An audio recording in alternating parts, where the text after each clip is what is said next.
इस नए एक्सप्लेनर में आपका स्वागत है। आज हम एक बहुत ही क्लासिक, बहुत ही गहरी पौराणिक कथा में गोता लगाने वाले हैं। एक शिकारी, एक पुजारी और एक शिवलिंग।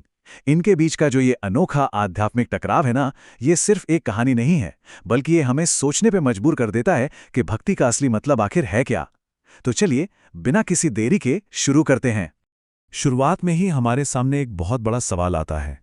क्या सदियों पुराने पवित्र नियमों को तोड़ना कभी सच्ची भक्ति का हिस्सा हो सकता है? मतलब ये एक ऐसा विचार है जो उन सभी पारंपरिक बातों को चुनौती देता है जो हमने अब तक सुनी है। और आज के हमारे इस पूरे विश्लेषण का फोकस इसी एक दिलचस्प सवाल का जवाब ढूंढना है। भाग 1, शिकारी की मासूम भेंट। तो कहानी शुरू होती है एक घने जंगल के बीचों बीच, जहां एक शिकारी भटकते हुए अचानक एक बहुत ही प्राचीन एकांत मंदिर तक पहुंच जाता है। अंदर जाते ही उसे एक अद्भुत शिवलिंग दिखता है। और पता है, उसे देखते ही उस शिकारी के अंदर एक अजीब सा अपार प्रेम उमड़ पड़ता है। लेकिन यहां एक बहुत बड़ी दिक्कत थी। उसे पूजा पाठ, नियम या अनुष्ठान का भी नहीं पता था। बस उसे इतना महसूस हो रहा था कि इस भव्य देवता को कुछ ना कुछ तो भेंट जरूर चढ़ानी चाहिए। अब देखिए वो करता क्या है। वो अपनी सबसे कीमती चीज उन्हें अर्पित कर देता है। और एक शिकारी के लिए सबसे कीमती क्या होगा? उसका ताजा शिकार किया हुआ मांस।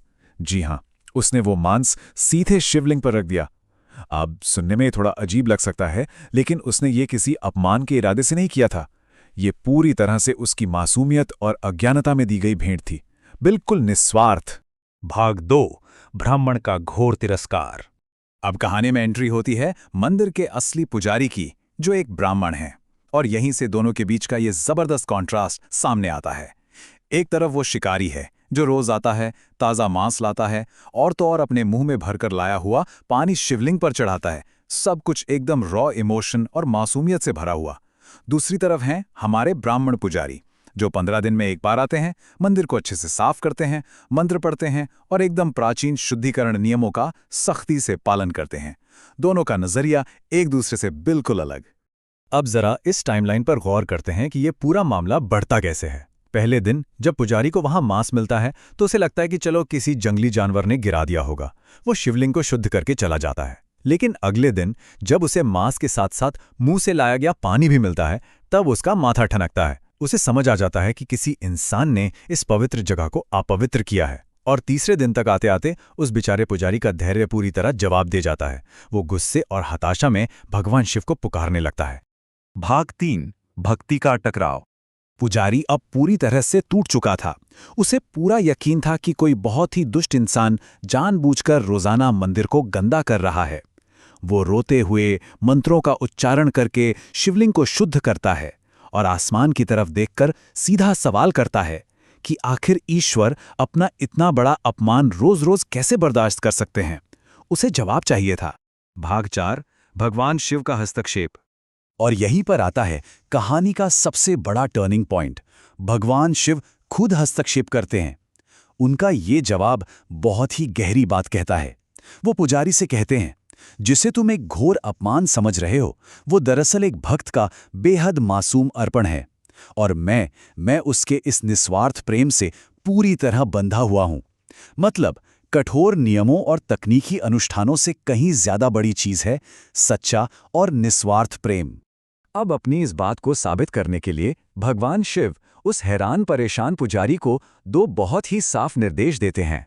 पहला कदम, कल सुबह सुबह मंदिर के पास झाड़ियों में जाकर छुप जाना। और दूसरा कदम, बस चुपचाप उस शिकारी को देखना, ताकि तुम खुद उसकी भक्ति की असली गहराई को समझ सको। भाग 5, अंतिम परीक्षा। कहानी में अब एक बहुत ही जबरदस्त सस्पेंस बन गया है। जरा सोचिए, जब वो अनजान मासूम भक्त अपने सबसे प्यारे आराध्य को दर्द में शारीरिक रूप से घायल देखेगा तो वो क्या करेगा? यहां उस शिकारी के अटूट विश्वास और प्रेम का एक बहुत ही कड़ा इम्तिहान होने वाला था। अगले दिन शिकारी जब पहुंचता है तो वो घबरा जाता है। उसका चढ़ाया हुआ मांस वैसा का वैसा ही रखा था। उसे लगता है कि पक्का उससे कोई बहुत बड़ा पाप हो गया है। और तभी उसकी नजर शिवलिंग की दाहिनी आंख पर पड़ती है, जिस पर गहरी चोट लगी थी और खून बह रहा था। वो एकदम पैनिक कर जाता है। घाव भरने के लिए वो तुरंत आसपास से जड़ी बूटियां पीसकर लगाता है, लेकिन खून रुकने की बजाय और तेजी से बहने लगता है। हालात बेकाबू हो रहे थे और शिकारी पूरी तरह से हताश। अपने आराध्य की ये तकलीफ उस शिकारी से देखी नहीं गई। जब उसकी कोई भी कोशिश काम नहीं आई तो वो एक गहरी हताशा और पूर्ण समर्पण के साथ शिवलिंग के पास गिर पड़ा। उसका ये जो प्योर सैक्रिफाइस था, अपना सब कुछ न्योछावर कर देने का जो भाव था, वो इतना ज्यादा शक्तिशाली था कि भगवान शिव को भौतिक रूप में साक्षात वहीं प्रकट होना पड़ा।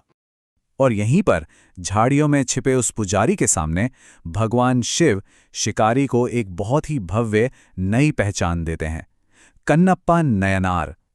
कन्नप्पा का मतलब होता है वो इंसान जो अपनी आंखें अर्पित कर दे, और नयनार का अर्थ है भगवान शिव का सबसे बड़ा सर्वोच्च भक्त। ये अद्भुत नज़ारा देखकर वो ब्राह्मण पुजारी भी घुटनों के बल बैठ जाता है। शिवजी मुस्कुराते हैं, कन्नप्पा को आशीर्वाद देते हैं और ये घोषणा करते हैं कि आने वाले युगों तक ये पूरी सृष्टि इस भक्त का नाम याद रखेगी।